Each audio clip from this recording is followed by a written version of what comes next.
ሰላም ጤና ይስጥልኝ አድማጭ እና ተከታታዮች ሰበር መረጃ ይዤላችሁ መጥቻለሁ። በትግራይ ክልል ሲካሄድ የቆየው አስቸኳይ የምክር ቤት ስብሰባ ዶክተር ደብረጽዮን ገብረ ሚካኤልን የክልሉ ፕሬዝዳንት አድርጎ በይፋ መምረጡ ተሰምቷል። እንዲሁም በትግራይ ክልል ፖለቲካዊ ማዕከል በሆነችው መቀሌ ከተማ ዛሬ ምሽት 2 ሰዓት ገደማ የተሰማው የቦምብ ፍንዳታ በክልሉ እየተካረረ የመጣውን የፖለቲካ ውጥረት ማሳያ አካል ተደርጎ ሊወሰድ ይችላል እያሉ የፖለቲካ ተንታኞች እየተነተኑ ይገኛሉ። በመካከለኛው ምስራቅ ያለው ወታደራዊ ውጥረት መባባሱ ማያጠራጥር ደረጃ ላይ ደርሶ ሆኖም ግን የአሜሪካው ፕሬዝዳንት ዶናልድ ትራምፕ ይህንን እውነታ አሳንሰው ለማቅረብ እየሞከሩ ይገኛሉ። በዝርዝር የምናየው ነው የሚሆነው። እስከ ዝግጅታችን ፍጻሜ ድረስ አብራችሁን ቆዩ። በቅድሚያ ወደምናየው ዝርዝር መረጃችን ስናልፍ 85ኛው የአርበኞች ቀን በ4 ኪሎ የአርበኞች መታሰቢያ ሐውልት ዛሬ ተከብሯል። ሚያዝያ 27 ቀን 2018 ዓ.ም ፕሬዝዳንት ታዬ አጽቀሥላሴ በተገኙበት 85ኛው የአርበኞች ቀን በአዲስ አበባ 4 ኪሎ የአርበኞች መታሰቢያ ሐውልት ላይ ተከብሯል ማለት ነው። ፕሬዝዳንት ታዬ ባስተላለፉት መልእክት ሰላም፣ ነጻነትና በራስ መተማመን ማንም የማይነጥቀን ኑረን የያዝነው የራሳችን ሀብት ነው ሲሉም ተደምጠዋል።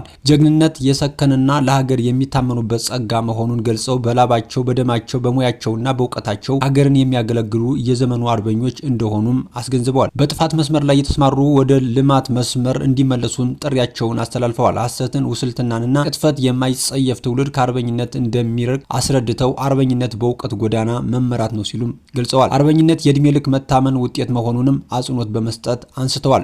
በበዓሉ ላይ የአዲስ አበባ ከተማ ከንቲባ አዳነች አቤቤን ጨምሮ ከፍተኛ የመንግስት ስራ ኃላፊዎች፣ የጥንታዊ ኢትዮጵያ ጀግኖች አርበኞች ማህበር ፕሬዝዳንት ልጅ ዳንኤል ጆቴ መስፍን፣ የኢትዮጵያ ባህር ኃይል አዛዥ ቫይስ አድሚራል ክንዱ ገዙና ጀግኖች አርበኞች፣ የአርበኞች ቤተሰቦችና የመዲናዋ ነዋሪዎችም በስፍራው ተገኝተዋል። በትግራይ ክልል ፖለቲካዊ ማዕከል በሆነችው በመቀሌ ከተማ ዛሬ ምሽት 2 ሰዓት ገደማ የተሰማው የቦምብ ፍንዳታ በክልሉ የተካረረ የመጣውን የፖለቲካ ውጥረት ማሳያ ሆኗል። መቀሌ ከተማ ፖሊስ አዛዥ ኮማንደር ሀዲሽ ሀድጉ እንዳረጋገጡት ፍንዳታው የደረሰው የክልሉን ምክር ቤትና የጊዜው አስተዳደሩን ፕሬዝዳንት ጽፈት ቤት ከሚለየው አስፋልት 500 ሜትር ርቀት በሚገኝ ስፍራ ነው። ምንም እንኳን ፍንዳታው በሰው ሆነ በንብረት ላይ የደረሰ ጉዳት ባይኖርም ክስተቱ በማህበራዊ ሚዲያዎች እንደተወራው በምክር ቤቱ ግቢ ውስጥ አለመፈጸሙን ፖሊስ ገልጾ ድርጊቱን ማንም እንደፈጸመው በማጣራት ላይ እንደሚገኝም አስታውቋል። የዚህ ፍንዳታ መከሰት እንደ ተራ አጋጣሚ ብቻ ተደርጎ የማይታለፍበት ዋነኛ ምክንያት በክልሉ ውስጥ ካለው የፖለቲካ ሽኩቻ ጋር በቀጥታ የሚገጣጠም በመሆኑ ነው ተብሏል። ክስተቱ የተፈጠረው በ2012 ዓ.ም በተካሄደው አወዛጋቢ ምርጫ የተቋቋመው የትግራይ ክልል ምክር ቤት ነገ ማክሰኞ አስቸኳይ ስብሰባ ያካሂዳል የሚል የዚህ ፍንዳታ መከሰት እንደ ተራ አጋጣሚ ብቻ ተደርጎ የማይታለፍ ዋነኛ ምክንያት በክልሉ ውስጥ ካለው የፖለቲካ ሽኩቻ ጋር በቀጥታ የሚገጣጠም በመሆኑ ነው። ክስተቱ የተፈጠረው በ2012 ዓ.ም በተካሄደው አወዛጋቢ ምርጫ የተቋቋመው የትግራይ ክልል ምክር ቤት በአስቸኳይ ስብሰባ ያካሂዳል የሚል ሰፊ መረጃ እየተዘዋወረ ባለበት ወቅት ነው። ይህ ስብሰባ በተመለከተ በፖለቲካ ልሂቃኑ መካከል ያለው መከፋፈል ፍንቱ ብሎ ወጥቷል። ቀድሞ የህወሓት አሁን ደግሞ የስምረት ፓርቲ አባል የሆኑ ምክር ቤት አባላት ለስብሰባው ምንም አይነት ጥሪ እንዳልደረሳቸው ሲገልጹ፣ በሌላ ጎኑ ደግሞ የህወሓት ቃል አቀባይ አቶ ሚካኤል አሰግዶም ስብሰባ እንደሚካሄድ አረጋግጠው በምክር ቤቱ የጸጥታ ስጋት አለ ብለው የሚያስወሩትን አካላት የትግራይ ጠላቶች ሲሉም ፈርጀዋቸዋል። የዚህ ፍንዳታ አንደምታ ከህግ ጥሰትም ባለፈ የትግራይን ሰላም ዳግም አደጋ ላይ የሚጥል ከባድ ማሳያ ነው ተብሏል። ፖሊስ ፍንዳታ ሆን ተብሎ የተፈጸመ ይሁን አይሁን ገና እያጣራ ቢሆንም ድርጊቱ ጀነራል ታደሰ ወረደ ከሰዓታት በፊት ትግራይ በተሰባሪ ሰላምና በጦርነት መካከል ባለች ጠባብ መንገድ ላይ ትገኛለች ብሎ የሰጡትን ማስጠንቀቂያ በተግባር የሚያረጋግጥ ሆኗል ነው የተባለው። በፖለቲካ ልዩነት ሰበብ ምክር ቤትና አስተዳደር አካባቢ የሚሰሙ ፍንዳታዎች ህዝብን ወደ አላስፈላጊ ስጋትና መከራ የሚመልሱ እንዲሁም የፕሪቶሪያውን የሰላም ስምምነት አተገባበር በከፍተኛ ሁኔታ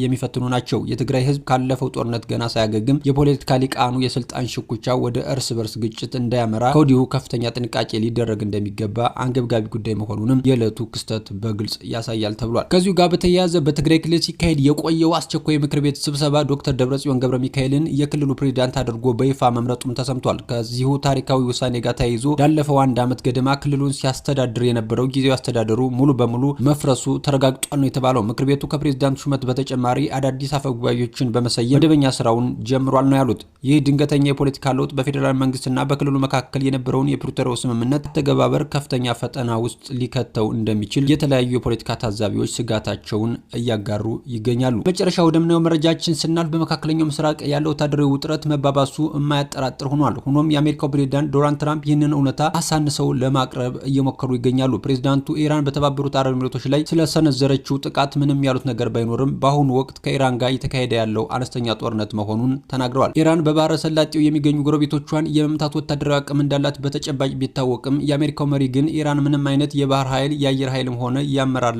የላትም በማለት ነገሮች የተረጋጉና ቀላል እንደሆኑ አድርጎ ለማሳየት ጥረት እያደረገ ነው። በሌላ በኩል ግን በሆርሙዝ ሰርጥ ተስተጓጉለው የቆዩ የንግድ መርከቦችን በሰላም ለማሳለፍ ያቀዱትን ፕሮጀክት ፍሪደም በተመለከተ ትራምፕ እጅግ ከባድ ማስጠንቀቂያ ሰጥተዋል። በዚህ የአሜሪካ ጥረት ላይ ኢራን ምንም አይነት ጣልቃ ገብነት ካሳየች ከምድረገጽ እንደምትጠፋ ፕሬዝዳንቱ ዝተዋል። ይህንንም ተልዕኮ በከፍተኛ ወታደራዊ ኃይል እንደሚያስጠብቁም አረጋግጠዋል። ይህ የትራምፕ ንግግር የሚያሳየው ትልቅ ቅራኔ አለ።